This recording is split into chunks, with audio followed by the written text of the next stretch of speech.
श्री दत्तप्रबोध अध्याय 43. भर्तृहरीला गोरक्षनाथांचा उपदेश. अध्यायाला सुरुवात करूयात. राजा भर्तृहरी श्री गोरक्षनाथांना अनन्य भावानं शरण गेला आणि कळवळून म्हणू लागला, नाना विषय रूपांच्या दृढ बंधनात मी स्वतःला बांधून घेतलं होतं. विषय उपभोगातच मी धन्यता मानली. पंचेंद्रियांनी फक्त भोग घेण्याचं काम मी केलं. देवता अर्चन माझ्या हातून कधीच घडलं नाही. मी तीर्थाटन केलं नाही. पुराण प्रवचन कीर्तन कधी ऐकलं नाही. माझ्या हातून परोपकार घडला नाही. मी धर्माधर्मांचा चुकूनही विचार केला नाही. संतांचा आदर सत्कार माझ्याकडून झाला नाही. यजन याजनात मी कधी गुंतलो नाही. अध्ययन अध्यापनात गुरफटलो नाही. गोब्राह्मणांच्या हितासाठी मी झटलो नाही. यज्ञदानात मशगूल झालो नाही. पुण्यसंचयाचं कुठलंच साधन मी पुण्यपंथासाठी वापरलं नाही. माझ्या हातून आज तागायत फक्त पापाचरण घडलं. माझ्यासारख्या अधमाला नरकाची जागा योग्य आहे. जी जी कर्म मी केली ती भोगणं आता भाग आहे. पण ते भोग भोगण्याची शक्ती गुरुनाथा माझ्यासारख्या पामाराजवळ नाही. नुसत्या भोगण्याच्या कल्पनेनंही माझ्या अंगावर भीतीनं काटा उभा राहतो आहे. म्हणून मी आपणास शरण आलो आहे. मी कितीही अन्यायी अपराधी अधाम असलो तरी हे सुखविश्रामा केवळ तुझ्या कृपेनं माझ्या या पापराशींचा नाश होईल. तुम्हाला तुझ्या चरणांचा दासानुदास करून घे.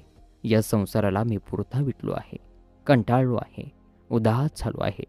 माझ्या मनातल्या भीतीचा नाश करून ज्या परब्रह्माचा मला ध्यास लागला आहे त्याच्या स्वरूपाचं मला दर्शन घडवू. या लोभामोहाच्या वासनाच्या करातून सोडव. त्यावरती गोरक्षनाथ म्हणाले, हे भर्तृहरी राजा, ज्याच्या मनात जो ध्यास त्याचीच प्राप्ती त्याला होते. तुझ्या मनातल्या वावग्या कल्पनांचा त्याग करून तुझं अंतःकरण तूच शुद्ध करू शकशील. आणि स्वदृष्टीनंच अंतर्मुख होऊन पाहिलंस तर ते शुद्ध झाल्याचं तुला आढळेल. तुझ्या मागच्या सर्व वासना केव्हाच लुप्त झाल्या आहेत. तू मागे वळून बघ, एकही पिंगला इथं नाही. गुरुवचन प्रमाण मानून त्यानं मागं बघितलं. त्या हजारो पिंगळा केव्हाच नाहीशा झाल्या होत्या. त्यांचा मागमोसही तिथं नव्हता. भर्तृहरीला धीर आला. गुरुचरण न सोडता त्यानं गोरक्षनाथांना विनवलं, नाथ, माझ्या भवबंधनाचाही नाश करा. भवतापानं माझं मन तप्त झालं आहे. ते शांत करत माझ्या आत्म्याला या जन्ममरणाच्या जोखडातून मुक्त करून ब्रह्मरस माझ्या ओठी लावा. या तुमच्या अज्ञानी बाळाला सकृप होऊन उद्धारून न्या.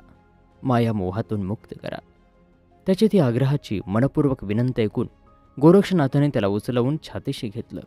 कळवळा येऊन त्याच्या केसांवरून हात फिरवला आणि त्यांनी त्याला सांगितलं, हे भर्तृहरी राजा, या आनंद मुहूर्तावर, या अमृत वेळेला मी तुला दीक्षा देतो. सर्व पूजा सामग्री तयार कर आणि शुद्ध अंतकरणानं दीक्षाविधीला उभा राहा. नम्रपणानं हात जोडून मनातील षडरिपूंचा त्याग करून राजा भर्तृहरी गोरक्षनाथांच्या पुढ्यात उभा राहिला आणि म्हणाला, नाथ, पूजा सामग्री तयार आहे. निद्रेच्या प्रेमचरणानं मी आपले चरणकमळ क्षाळीन. सद्बुद्धी चंदन फाळावर चर्चेन. विवेकाचा परिमळ लावेन. भक्तीच्या अक्षता ठेवीन. सद्भावनेचा हार गुंफून आपल्या गळ्यात घालीन. वैराग्य चिरात चरणी अर्पीन. शांती दया क्षमेची फुलं वाहीन. शमदमाचे गजरे माळीन. विरक्तिहार अर्पण करेन. अनुतापाची सिद्ध मेखला निश्चयाच्या कटेवर घालीन. मुमुक्ष अर्थाची कुंडल करणी लपवीन. लोभ ममतेच्या पादुका चरणी अर्पीन. प्रकृतीची कोमल तुळस आणि त्रिगुणांचं त्रिदळ आणि अष्टभावाचं अष्टकमळ तुम्हाला वाहीन. तनमन धनाची दक्षिणा आपल्या चरणी अर्पण करीन आणि हृदय सिंहासनी आपली प्रतिष्ठापना करीन. पंचप्राणांच्या ज्योती उजळवून आपली आरती गाईन. हे सर्व ग्राह्य मानून माझा आपण अंगीकार करा. त्याची ही अनन्य निष्ठा पाहून सद्गुरूंचं समाधान झालं. गोरक्षानं तात्काळ भर्तृहरींच्या मस्तकावर हात ठेवला. त्याच्या कानी गुज सांगितलं. निज मंत्र दिला. अभयकर त्याच्या सर्वांगावून फिरवून त्याला तात्काळ ज्ञानबोध दिला. सर्व योग निरूपला. त्याचे शमदम नष्ट केले. विकार विकृती लोपवल्या. पंचविषयांचा त्याग करविला. कल्पविकल्पांचाही त्याग करविला आणि त्याला शुद्ध वितरागी बनवलं. निजकृपेत रंगवलं.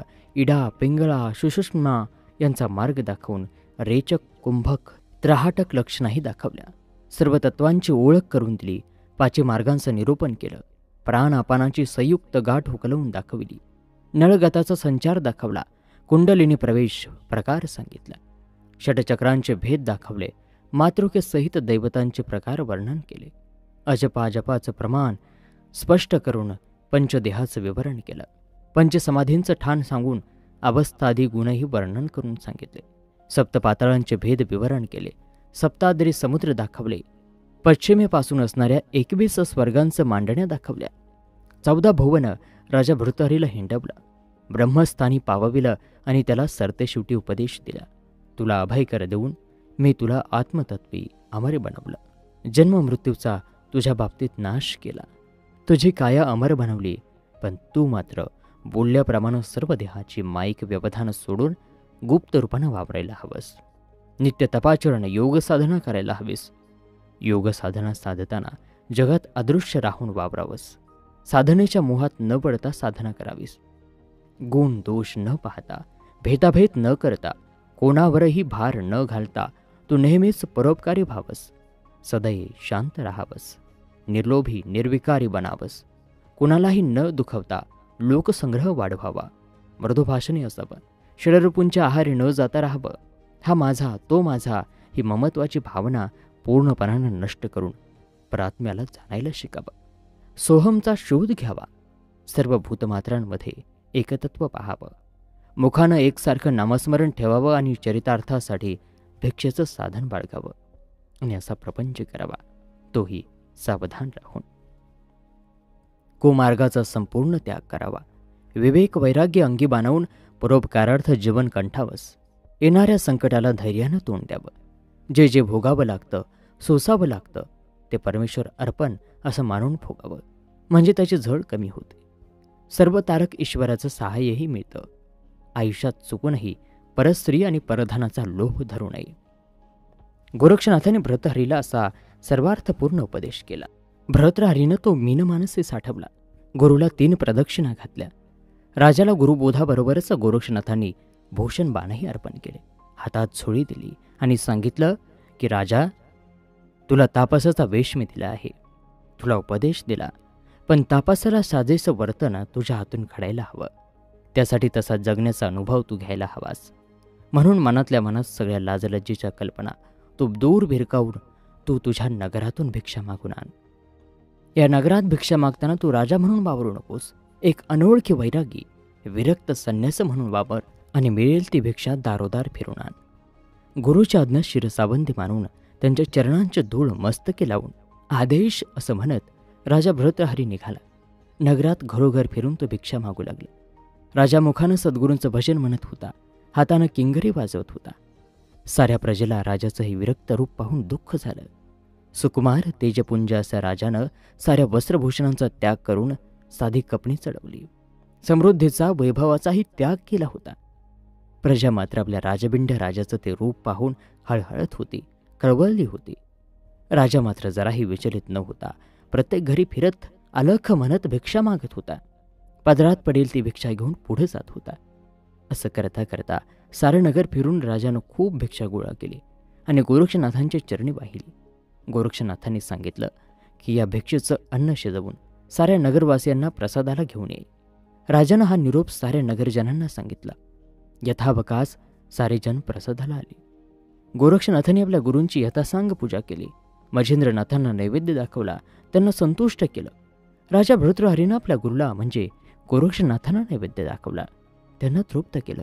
सारे प्रजाजनही प्रसाद सेवन करून संतुष्ट झाले. सर्वांचं झाल्यावर राजानं प्रसाद भक्षण केला आणि गुरुच्या सामानाची बांधाबांध केली. आपलंही चंबूगबाळ आवरलं आणि तिथून मुक्काम हलवण्याची तयारी केली. राजा आपल्याला सोडून या गोसाव्याबरोबर जाणार हे पाहून सगळ्या जनतेला अपार दुःख झालं. राजा अतिशय प्रजाहितदक्ष होता. जनसामान्यांच्या सुखदुःखाचा विचार करून राज्यशकट चालवणारा तो होता. त्यामुळे तो त्यांचा लाडका सम्राट होता. एखाद्या पित्याच्या कनवाळूपणानं त्यानं आपल्या प्रजेचं पालनपोषण केलं होतं. राजा आपल्याला सोडून जाणार ही कल्पनाच प्रजेला सहन होणारी नव्हती. जेव्हा गोरक्षनाथांनी आपला मुक्काम हलवला आणि राजालाही आपल्याबरोबर चालण्याची आज्ञा केली, तेव्हा तर सारी प्रजा मुसमुसून रडू लागले, आक्रंदून उठले. कित्येकाने गोरक्षनाथांच्या पायाला मिठी घातली आणि साकडं घातलं की आमच्या राजाला घेऊन जाऊ नका, आम्हाला पोरकं अनाथ करू नका, आणि आमचंही ऐकायचं नसेल तर आधी आमचे प्राण घ्या आणि मग राजाला बरोबर न्या. सगळ्यांनी गोरक्षनाथांची आणि मच्छिंद्रनाथांची वाट अडवली होती, रोखून धरली होती. जमावातून घोषणा येत होत्या, आमचा राजा आम्हाला परत द्या. राजाची पावलं हे प्रजेचं प्रेम पाहून अडखळत होती. प्रजा प्रेमानं अडवत होते. कुठल्याही गोष्टीचा त्याग करायला सिद्ध झाली होती. पण गोरक्ष मात्र राजावर संतापले होते. राजा मध्ये असल्या अडचणी निर्माण करत तू थांबला आहेस. अजूनही तुला राज्याचा वैभवाचा मोह सोडत नाही तर तू इथंच थांब, माझी वाट अडवू नको. महाराज, मला कसलाही मोह नाही, फक्त आहे तो आपल्याच चरणांचा मोह. आपल्या पाठोपाठ मीही येतोच आहे, पण इतक्या लोकांचं मन मोडून मी कसं काय करू ते आपणच मला सांगा. मधला मार्ग आपणच काढा. राजा, तुझ्या प्रजेचं हे तुझ्यावरचं अलोट प्रेम पाहून मीही थक्क झालो आणि म्हणून तुला सांगतो, नगर सोडून न जाता नगराच्या बाहेर शिबरेच्या तटी एका गुंफेत तू साधनेला बस आणि तुझी साधना, तुझी तपस्या तू पूर्ण कर. आमचा आशीर्वाद तुझ्या पाठीशी आहे. ह्यामुळे तुझ्या प्रजेलाही तुझा आधार राहील आणि तुझी उपासनाही चालू राहील. जो ज्ञानबोध मी तुला दिला त्याप्रमाणे तू वाग. यथायोग्य वेळी मी तुझी भेट घेईनच. असं म्हणून मच्छिंद्रनाथांना आपल्याबरोबर घेऊन राजा भर्तृहरीचा निरोप घेऊन गोरक्षनाथ निघाले. सारी प्रजा त्यांच्या ह्या निर्णयानं खूप खुश झाली. आणि याबरोबर श्री दत्तप्रबोध ग्रंथातील हा 43वा अध्याय या ठिकाणी समाप्त होत आहे. उर्वरित कथा पुढील अध्यायात. तोपर्यंत नमस्कार, धन्यवाद. श्री गुरुदेव दत्त.